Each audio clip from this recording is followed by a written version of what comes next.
So with QuickSurface, our primary workflow is, you're going to take a 3D scanner. We're going to turn that scan data, that STL, that OBJ or PLY type file, put it into QuickSurface, and then from there we can take it over to one of your standard CAD CAM softwares, or we can simply just 3D print or machine that CAD model. So with that, I'm going to go ahead and pass it over to Costa, and we're going to keep this really casual. So if you see something interesting or you have a question, feel free to put it into the Q&A, and I'll be monitoring that to try to answer questions as we go along. So with that, I'll go ahead and pass it over to you, Costa. Thanks, Paul, for the great introduction about reverse engineering. It's very interesting because we face this every day, me and you trying to help people understanding all different approaches, the myths, the expectations, and Exactly. so on.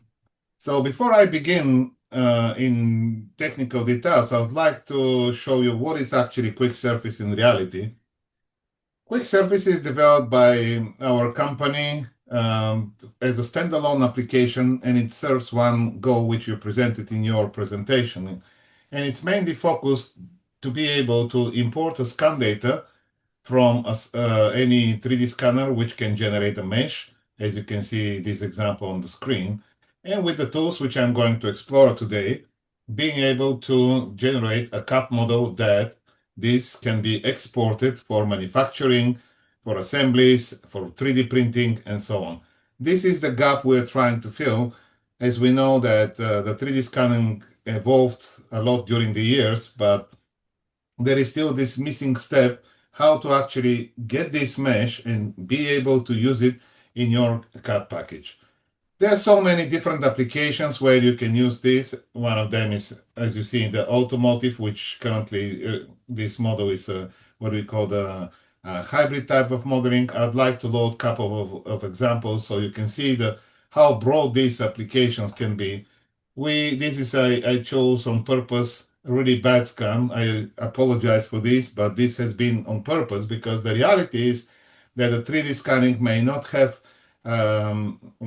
capture the real world really well, but this doesn't stop you to create your perfect design intent, as you can see on the screen here, and be able to put it into the manufacturing. Together with this, we can just work on more complex shapes typical for the automotive industry, like the one you see on the screen. Again, you can import the scan data, and then you can just convert it into a solid model that you can export. Furthermore, with this, it's not really limited. Our abilities go way beyond this. There are applications where the people want to just bring in an existing digital twin of the scan of a physical part, and then they need to build something around it that, in this example, it needs to support this. And once you have this, you can just export, print, 3D print it, and recreate in the best possible way. Also, just to show you, we are not limited to purely mechanical engineering parts, but there are a lot of challenges like the one on the screen where you have something really complex. I see this a lot as a request on our forums and groups. How can actually replace this type of shapes and be able to create a really complex freeform shapes? And this is where we really are strong. Also, another Mhm. industries is something like the fashion that people can use it for the shoe modeling. You start with this type of absolutely free form, which has nothing to do with the lofting and extrusion and stuff. It's just made by the human.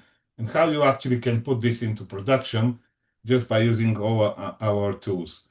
Further, also, what as an application, this is one of my favorite part is that scanning to print is one type of workflow, but in many cases it may fail because you can scan the part which is already broken and you can just recreate and join these meshes. And if you send it to the printer, this will print what you see on the screen.